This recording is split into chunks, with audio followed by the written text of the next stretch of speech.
Hey everybody, so tonight I'm going to do something that I haven't ever done before. For those of you that know me, I got diagnosed with young onset Parkinson's disease in February, and I do a lot of posts about my tremor because that seems to be what people are the most curious about and people have the most questions about. But one thing I never do is like a full body because it's super awkward and embarrassing and it sucks. But in order to kind of promote awareness, I'm going to do this video so that you can see my tremor in my whole body. So I'm going to take a step back. So you can see now.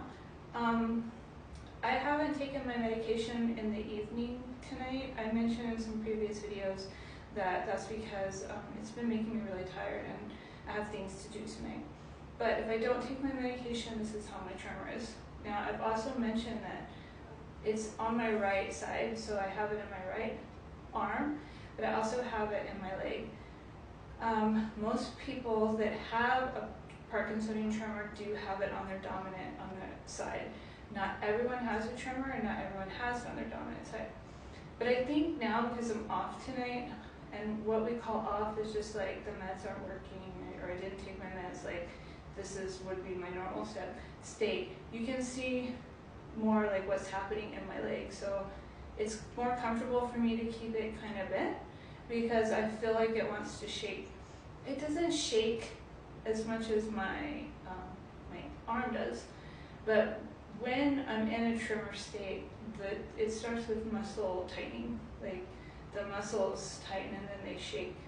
And it starts at the base of my neck and it goes all the way down through my arm, through my side and my hip, and all the way down to my foot. And then in my foot, it causes what's called dystonia, which is like the curling of your toes.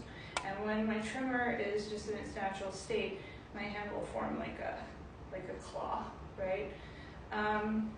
In the early stages of my tremor, it was what was called positional. So like if I would move, it would stop.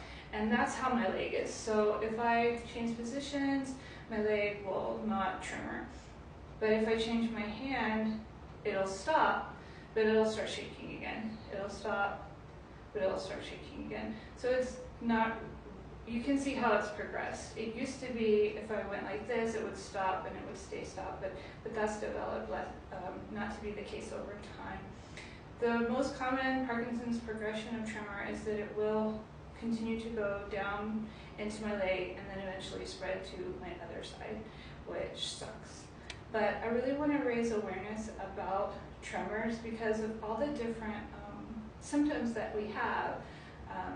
Apathy, depression, anxiety, muscle pain, rigidity, problems with our walk, stiffness in our muscles, slowness in our movements, loss of fine motor skills. The tremor is really actually like the least of our problems. The tremor sucks because you see the tremor and then you make some kind of judgment about us, or you look at us, or kids stare. It just makes you feel really obviously different. And I think that's why a lot of people just stay home or don't go out unless they're medicated because they don't want to look different. Nobody wants to be the center of attention, right? But I really want to break through that stereotype because, like, why? There's a lot worse problems I could have than this in life. And for me, I'd rather, again, like, not be medicated all the time and just try and deal with this because it is going to progress, right? I mean, we all know that. So it's better to sort of have that trade-off right now because I have the luxury of doing it right now. But anyway, this is just me bringing awareness to young onset Parkinson's disease, Parkinson's in general, and specifically tremor. If you see somebody shaking, this is not contagious. It's just how we are. So I hope this helps.